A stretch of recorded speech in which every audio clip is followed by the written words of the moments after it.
for organizing an impeccable conference, and I want to welcome Prime Minister Trudeau and Mary Ang, the Trade Minister of Canada. What an honor to be able to have this conversation with you. The Prime Minister has been in his position for exactly 9 years, I read, which I think, except for she, makes you the veteran at the table, both here at Apec, but also at the G20, where you will go to afterwards. The Sultan of Brunei has me beat. He's been around since my dad was in office. So. Sorry about that. I apologize. So your accomplishments are numerous, and you have done many transformational things in Canada. And so I'm not going to go through your bio, but Mr. Prime Minister, I do want to remember one thing that you said that has stuck with me forever. You believe deeply in the empowerment, the economic empowerment of women, and you believe deeply in diversity. And I remember you talking about something that has stuck with me, that you have to teach young children, boys and girls, from a very young age to appreciate diversity and to appreciate each other, and to say that young women can do exactly what young men can do. And I remember that so clearly. So this is going to be a dynamic conversation, as his administration has been so dynamic. Over 80% of your trade in Canada actually comes from APEC countries, which obviously includes USMCA, the United States and Mexico. And you have launched your Indo-Pacific strategy for growth and opportunity. So what are your expectations for this meeting? Well, first of all, I mean, we have to remind ourselves two things about trade. Trade creates growth, but nothing guarantees that that trade that creates growth is going to make sure that the growth is well shared.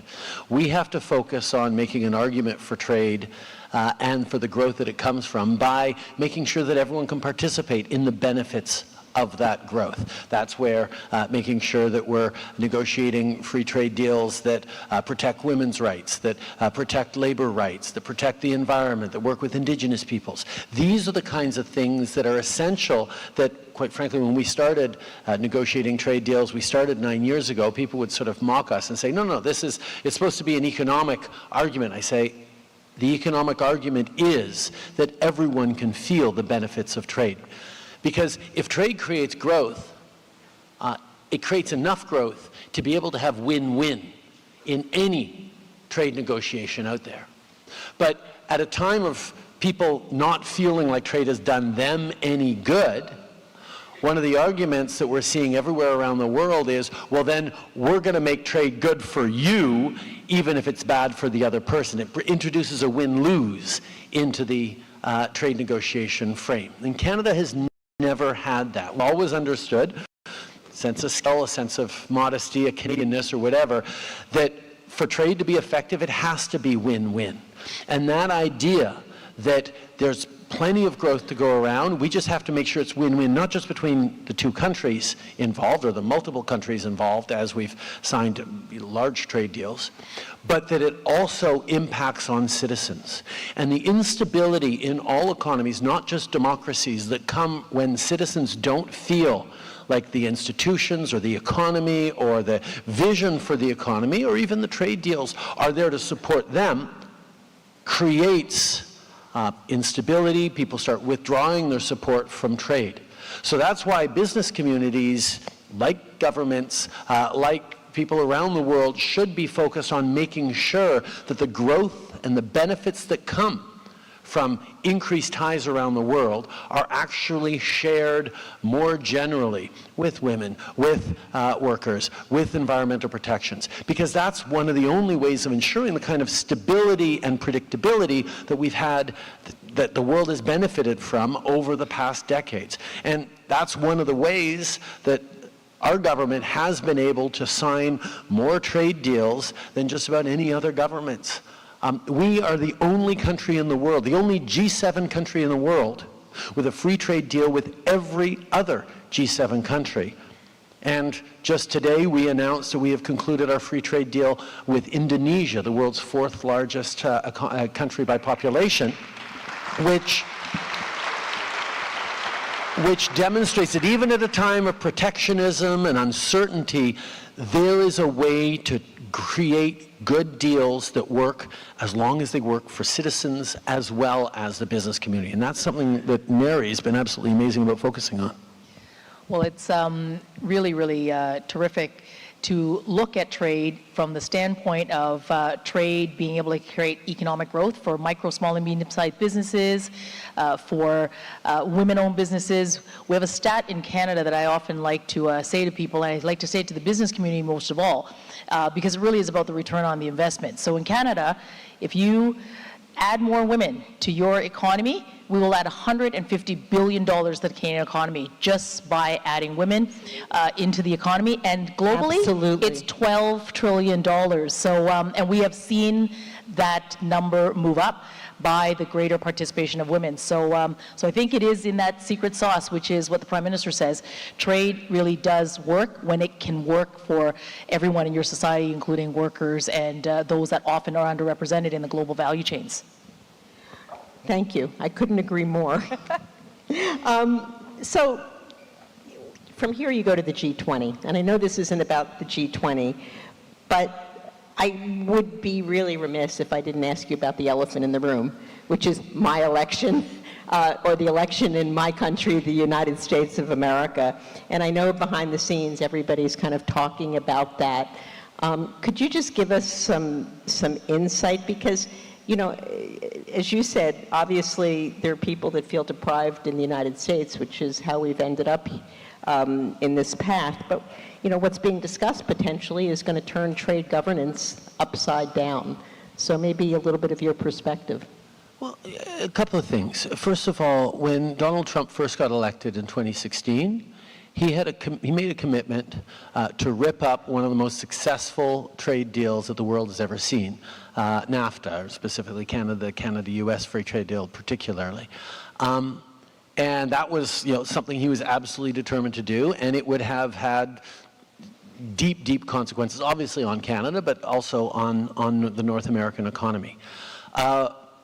We rolled up our sleeves and did the hard work of demonstrating that it was not just possible, but desirable to create a win-win, to update NAFTA, to update USMCA in all sorts of different ways. And the level of connectedness between the Canadian and the American economy, to be specific about that, meant that it would have been very, very difficult for the American administration to do something that would hurt the Canadian economy and hurt workers that wouldn't also significantly hurt the American economy and American workers. So based on those truths, we looked at ways to update and adjust our trading relationship, and we did that because the fact is middle-class workers in Canada and the United States have been building things together for decades and generations to tremendous success. And basing the arguments around this is how you create jobs in both of our economies, this is how you create opportunity and prosperity there, it was hard work. I mean, yeah, it wasn't easy, and nothing's going to be easy this time. Little secret, there is no American administration that is automatically easy for a Canadian government. They take a very robust look at their own interests, and Canada adjusts. But our ability to do that and protect good jobs in Canada is what's going to be at the center of everything. The fact that we have, over the years, created such strong links, and that there are so many strong links going forward, whether it's critical minerals, where Canada has the mines and the ability to develop those resilient supply chains that are reliable from a friend, that are less certain elsewhere around the world, whether it's our energy resources, whether it's the extraordinary workforce that we have. Canadian workers are some of the best in the world. These are things that we have as value added. But if we were going to go into any negotiations with the United States or in any negotiations everywhere looking for, okay, how do we make Canada win and the other person lose? That wouldn't work. But because we have always gone in, there's a win-win here, because trade done well can benefit everyone. That's going to be the approach that we're going to continue to have, because we do things together well. Thank you. So many of the panels here at the CEO Summit have been around AI. And obviously, there's lots of discussion in Canada as well from a variety of perspectives. One of them has been governance around AI, and you've kind of taken a leadership role in that space. Might you be willing to comment on that? And then I have another follow-up question on AI. First of all, yeah, in terms of governance, Canada put on the agenda in the 2018 G7 in Charlevoix one of the first conversations that we've had that are now have at all summits around global partnership and leadership around responsible development of AI. We created the Global Partnership for AI. It was specifically Canada and France working on that. That was a Canadian initiative back in 2018. When not many other people were talking about the global implications and regulations around AI. So we started that. The reason we started that was because Canada is one of the places, one of the primary places where people like Yoshua Bengio and Geoffrey Hinton, who just won the Nobel Prize, developed modern AI in how it's spread. So we had a certain amount of grip on that already.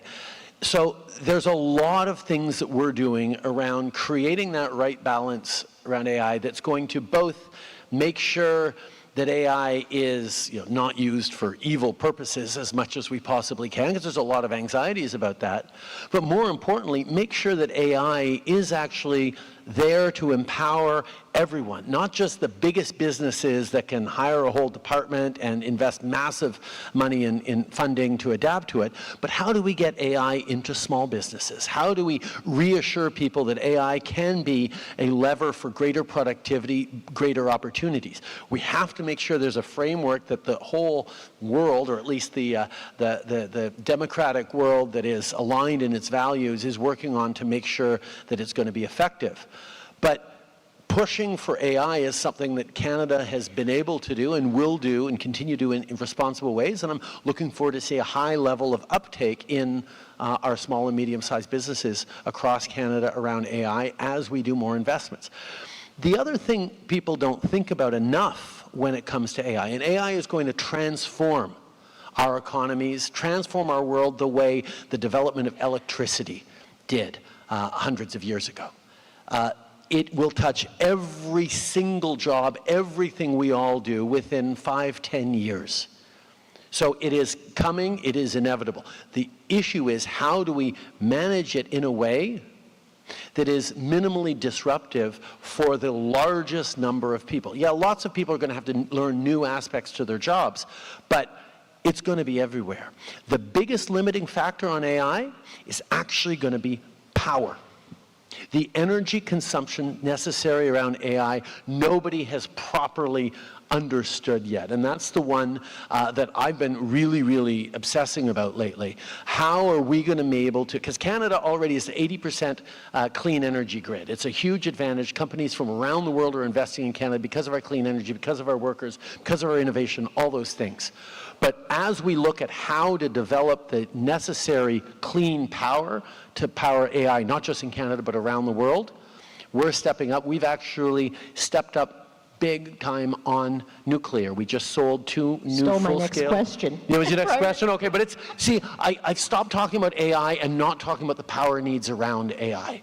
And that's where Canada, yes, we have hydro, but investing again in nuclear, looking at two full-scale reactors we just sold to Romania, the uranium reserves that we have in Canada, the opportunity to build full-scale reactors and small modular reactors to meet the energy needs of the coming years. Canada's been facing a massive boom of investment from around the world of companies that want to come into Canada. Some of you have heard of Honda, Volkswagen, Michelin, Goodyear, others you haven't, Rio Tinto and others, that have come in and made Canada the #3 destination in the world yet last year for foreign direct investment. And a lot of it is because of the framework we have around environmental responsibility and clean power, but also because we have childcare and pharmacare and medical care and supports that are great for workers and benefiting from the privileged access to 2/3 of the global economy through free trade deals. So all those things together means we're actually limited right now by the amount of power that we can provide to companies because so many people want to come to Canada. And that's where we're going to have to step up on nuclear and others to be able to respond to that. But I know, Mary, you've been big on the nuclear gateway we're creating for the Indo-Pacific strategy. We sure are. And here I want to thank ABAC Canada and ABAC generally, because our ABAC member in Jan De Silva has been, as she's been working through the ABAC economies, and we, after we launched the Indo-Pacific strategy, and all of our interactions with our country partners, that's the issue, right? I mean,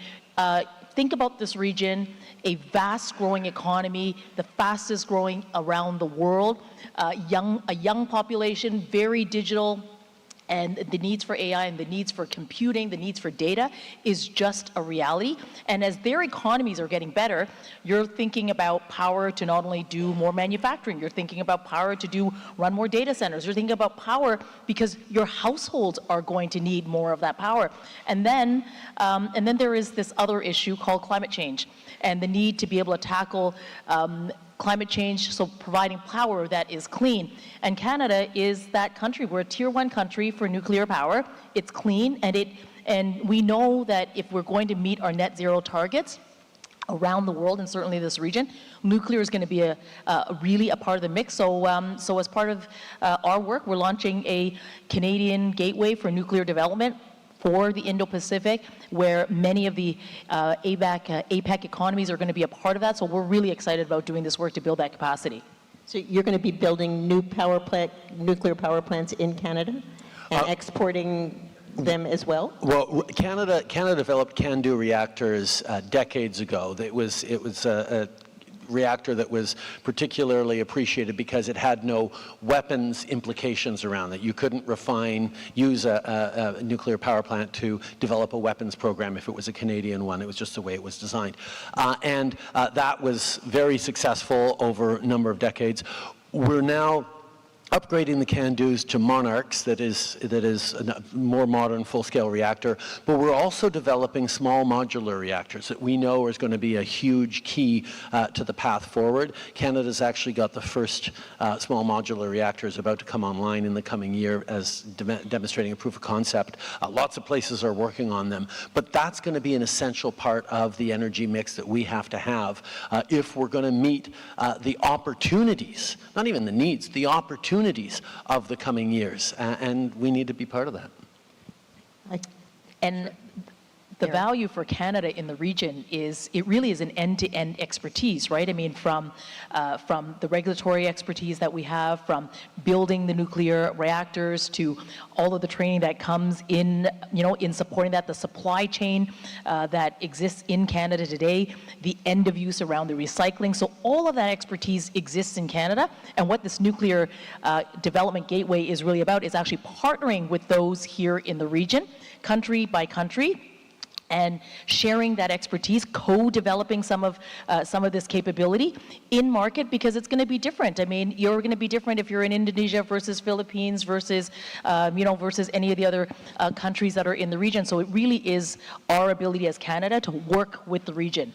This is really important. I bet you guys didn't think you were going to get a pitch on nuclear from Canada up here today, but these are the challenges that we're looking at, and how to build a better world, and how to make sure that energy is plentiful and affordable for everyone. And it takes governments to invest in the kinds of infrastructure and the kind of long-term vision that is necessary for your investments as businesses, but also for citizens in a time of uncertainty and upheaval everywhere around the world, to feel confident that there's a plan that's going to meet the future in where it's going, and not just wish it were different or hope that it was like it was in the past. The world is changing, and our capacities as economies to meet the world where it's going, or as Wayne Gretzky used to say in a very Canadian example, to skate where the puck puck is going, not where the puck is right now, is at the heart of the planning you're doing for the next 25 years as businesses,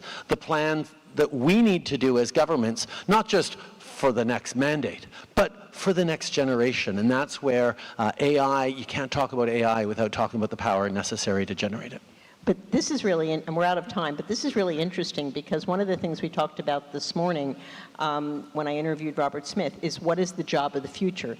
And your small reactors that can be exported is really going to give the opportunity in certain emerging markets where there's amazing talent that could open data centers and create real value-added jobs. This is, you're exporting something which is of critical importance. Well, one of the biggest inequalities that still exists is the fact that something like 40% of people living on the African continent don't yet have reliable, steady access to electricity. And electricity has been around for a century and a half in its current form, in its generation. The first power plant in New York went up about 150 years ago.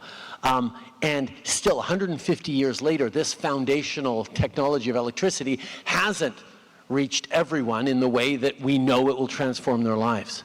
If we have to wait 150 years for AI to actually empower people across the global south in emerging markets, then we've missed the opportunity to get the very best from everyone, and we've created the conditions for the kind of inequality and therefore instability that will be disruptive to the smooth functioning of the global economy, the way all of us can benefit from. So it is not just about doing the right thing on an economic sense. It's about understanding that the only way to do the right thing on an economic sense is to make sure that everyone feels like there is a path for them and their family and their community to be successful in the coming years, and that requires us all to think about that long term and the global issue in a way that, quite frankly, ABAC does a great job and APEC does a great job of bringing us all together. For 35 years, we've been coming together as economies to try and figure out how to create that growth and how to make it work for everyone, and that's what we're going to continue to do here. Well, with that, I want to thank Trade Minister Ng, Prime Minister Trudeau for this wonderful conversation.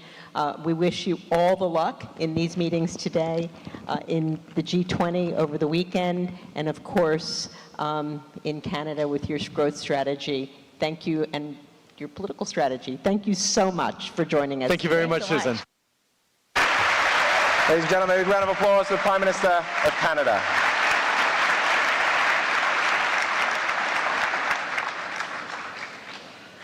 If we can take a quick official picture, thank you very much. Don't forget to like and share on APEC CEO Summit social media. Thank you, everyone.